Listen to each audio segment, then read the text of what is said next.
Buenos días, compañeros, licenciado. Nosotros somos el grupo número 2 de la Maestría en Estándares Internacionales de Contabilidad y Auditoría de la sección A, el cual está integrado por su servidora Jessica Stephanie Pérez Martínez, Elías Eduardo Morales García y Natalia Azucena Ruiz Barrientos.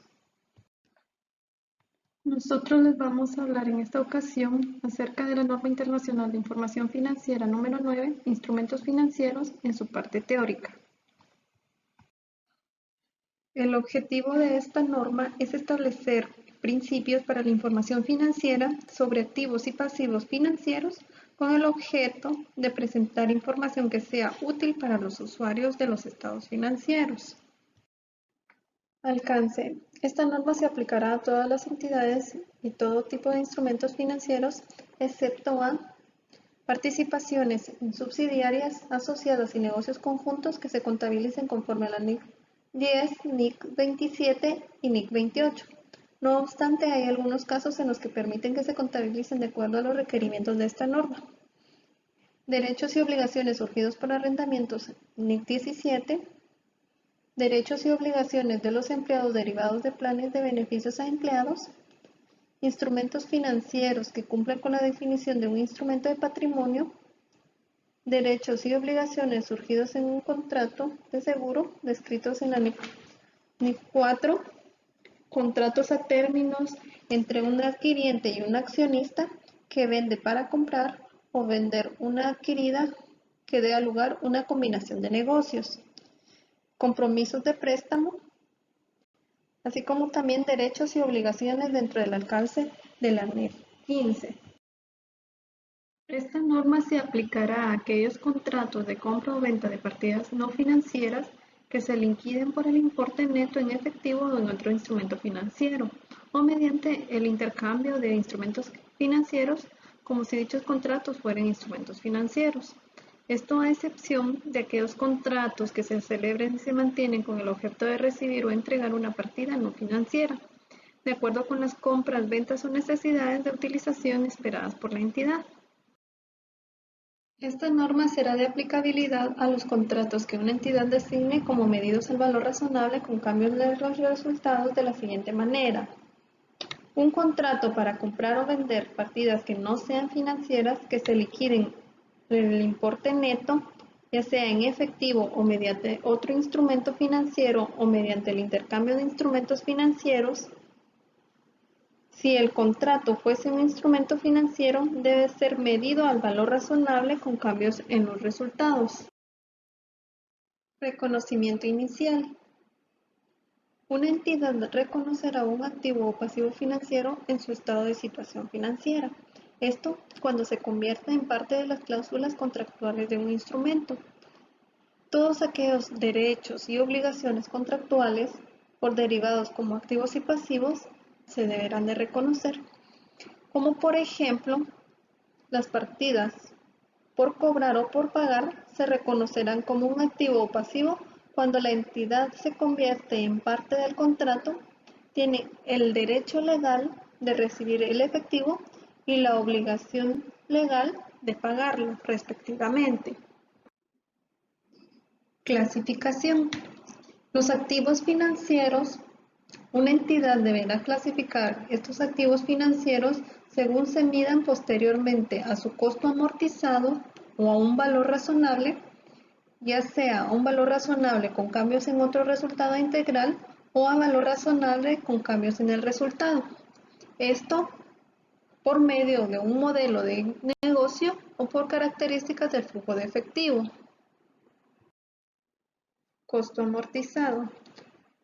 Un activo financiero deberá medirse al costo amortizado si cumple con las dos condiciones siguientes. 1. Se conserva dentro de un modelo de negocio cuyo objetivo es mantener los activos financieros para obtener flujos de efectivo. Esto quiere decir que la entidad gestiona los activos mantenidos en cartera para cobrar esos flujos de efectivo contractuales concretos. Y 2. Las condiciones del contrato dan lugar a flujos de efectivo. Estos ya son pagos de capital e intereses sobre el capital pendiente. Valor razonable con cambios en otro resultado integral. Un activo financiero deberá medirse a valor razonable con cambios en otro resultado integral si cumple con las siguientes dos condiciones. 1. El activo financiero se mantiene dentro de un modelo de negocio cuyo objetivo se logra obteniendo flujos de efectivo contractuales y vendiendo esos activos. Y 2. Las condiciones contractuales del activo financiero dan lugar a fechas específicas a flujos de efectivo que son únicamente pagos de principal e intereses sobre el importe del principal pendiente.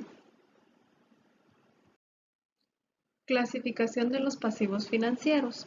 Una entidad clasificará todos los pasivos financieros como medidos posteriormente al costo amortizado, esto a excepto de aquellos pasivos financieros a valor razonable con cambios en los resultados.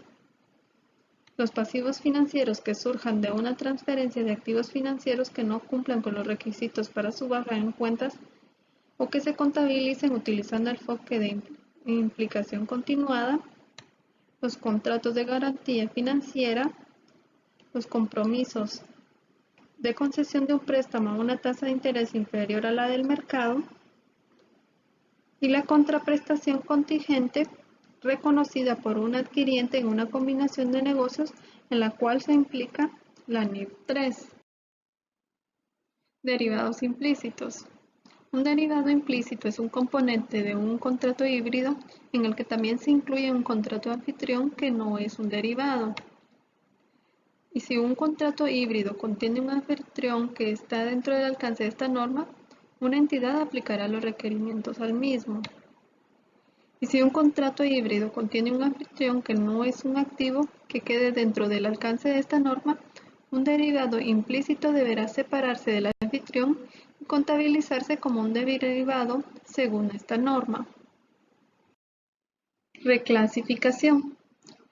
Cuando y solo cuando una entidad cambie el modelo de negocio para la gestión de los activos financieros, reclasificará todos los activos financieros que hayan sido afectados y una entidad no reclasificará pasivo financiero alguno.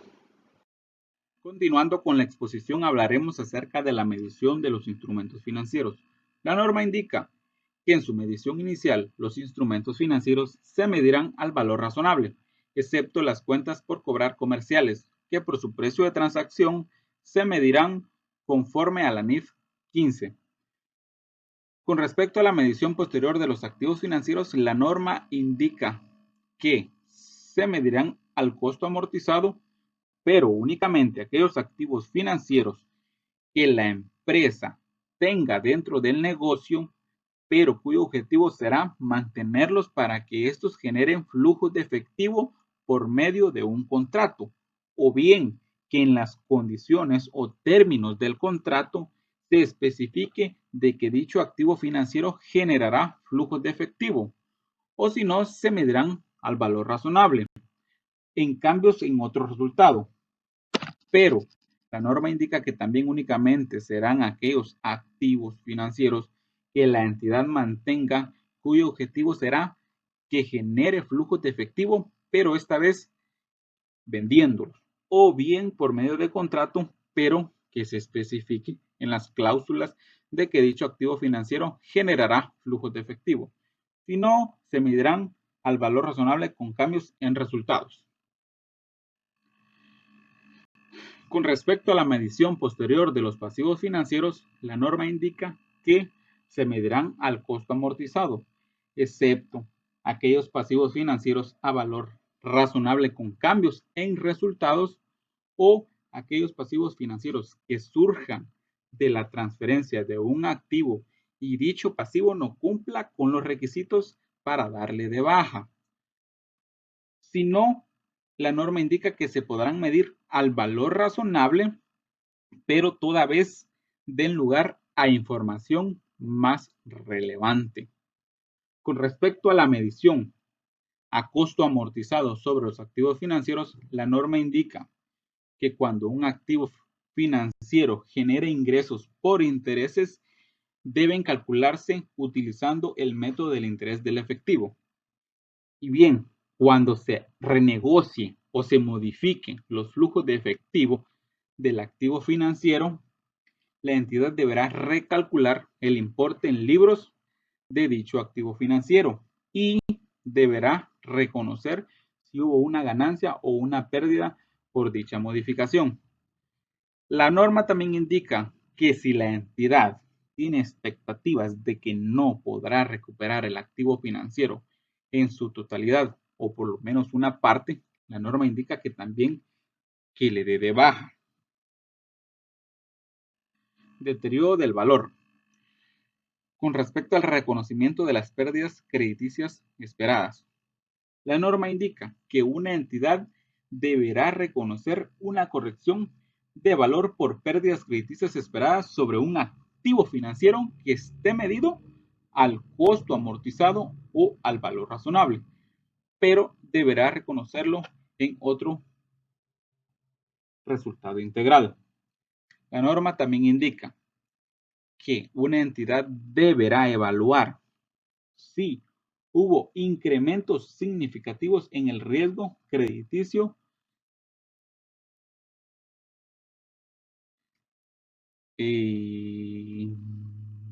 la norma también indica que si los flujos de efectivo del activo financiero han sido renegociados o se modificaron, la entidad también deberá evaluar si ha habido un incremento significativo en el riesgo crediticio del activo financiero.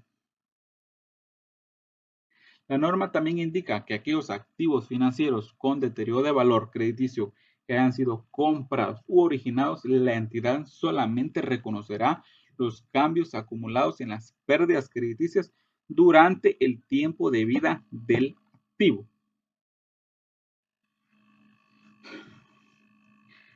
La norma indica que con respecto a las cuentas por cobrar comerciales, activos, contratos y cuentas por cobrar comerciales, la entidad únicamente medirá la corrección de valor por pérdidas, pero a un importe que sea similar o igual a las pérdidas crediticias esperadas durante el tiempo de vida de dichos activos. La norma también indica que con respecto a la medición de las pérdidas crediticias esperadas, la entidad deberá medirlas de manera que refleje el importe de la probabilidad, de manera que no haya sesgo en dicho importe, y el valor temporal del dinero. También indica que lo medirá de tal manera de que haya información razonable y sustentable sobre sucesos pasados. En cuanto a la reclasificación de activos financieros, la norma indica que la entidad no reexpresará las ganancias o pérdidas o intereses previamente reconocidos. En cuanto a las ganancias y pérdidas, la norma indica que las ganancias o pérdidas de un activo financiero o un pasivo financiero que esté medido al valor razonable se reconocerá en el resultado del periodo. También indica la norma que aquellas inversiones en instrumentos de patrimonio, en su reconocimiento inicial, la entidad únicamente presentará los cambios posteriores al valor razonable. La norma también indica que los pasivos designados como a valor razonable, con cambios en resultado,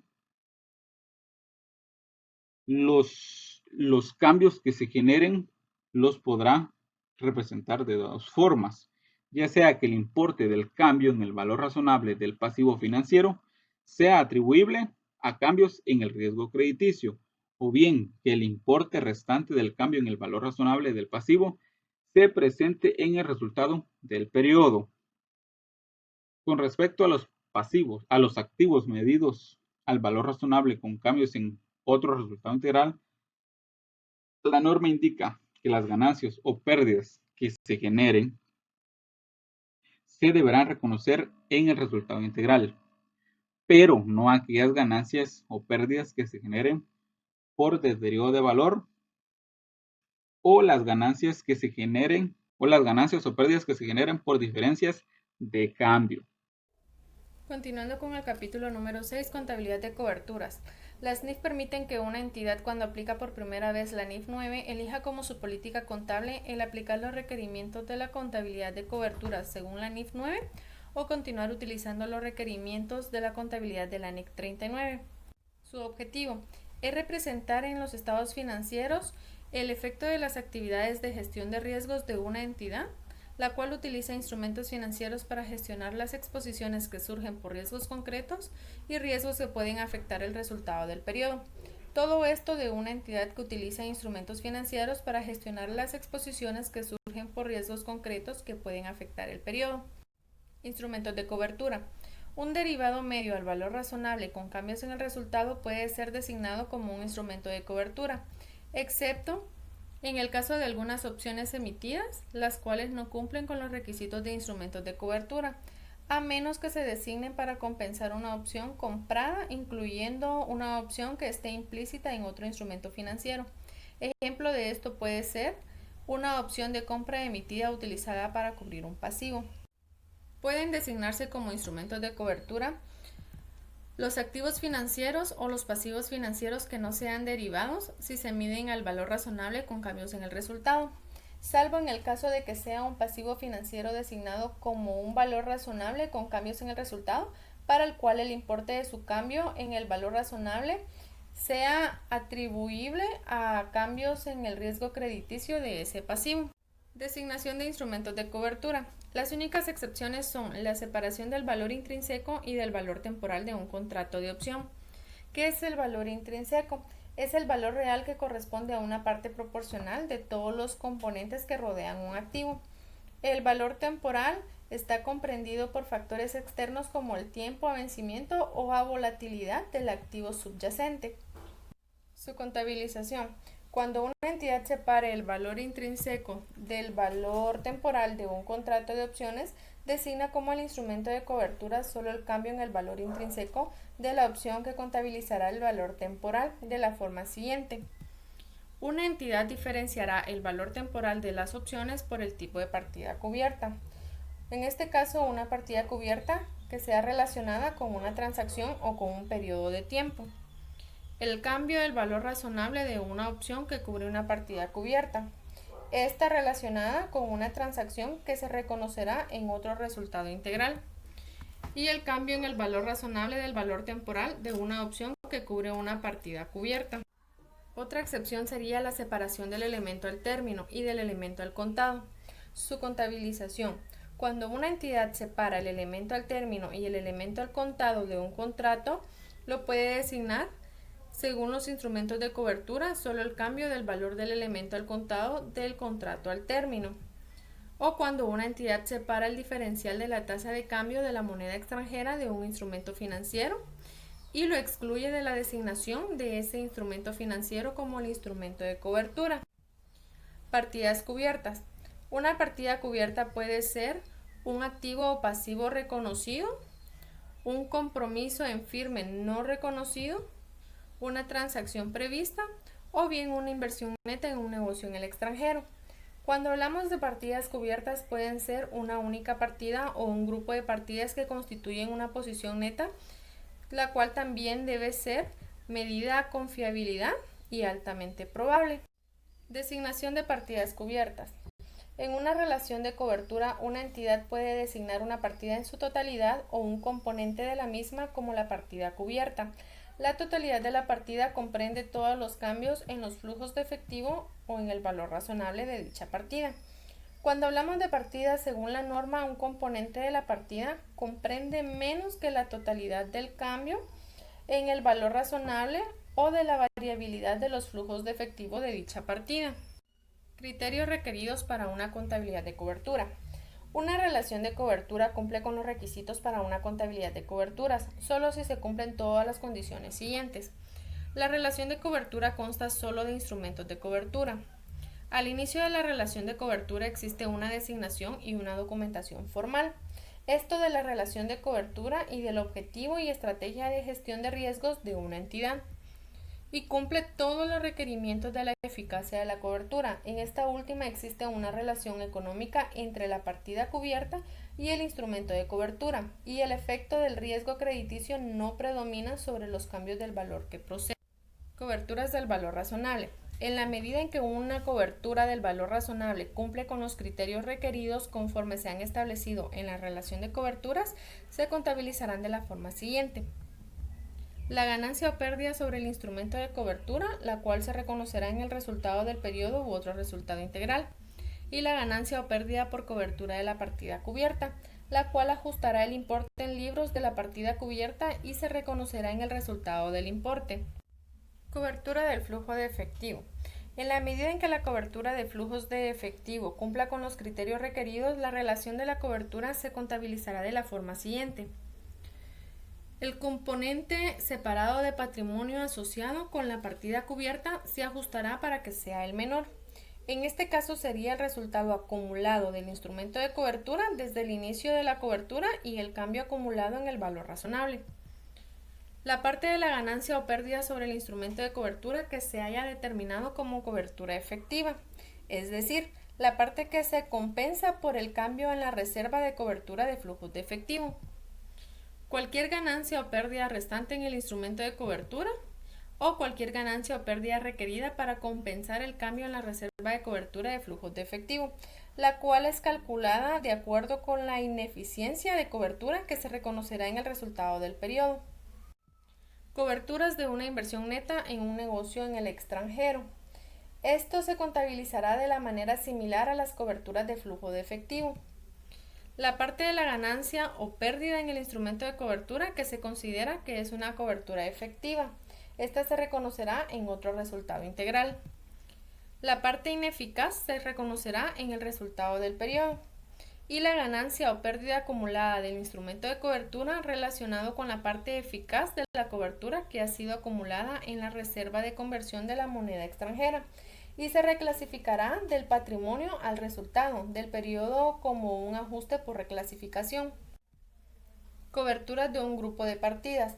Cuando hablamos de un grupo de partidas constituyen una posición neta y una partida cubierta elegible solo si está formado por partidas que son individualmente partidas cubiertas elegibles o las partidas en el grupo se gestionan agrupadas sobre una base de conjunto a efectos de la gestión de riesgos y en el caso de una cobertura de flujos de efectivo de un grupo de partidas cuyas variabilidades en los flujos de efectivo no se esperan que sean aproximadamente proporcionales a la variabilidad global en los flujos de efectivo del grupo. Gracias por su atención.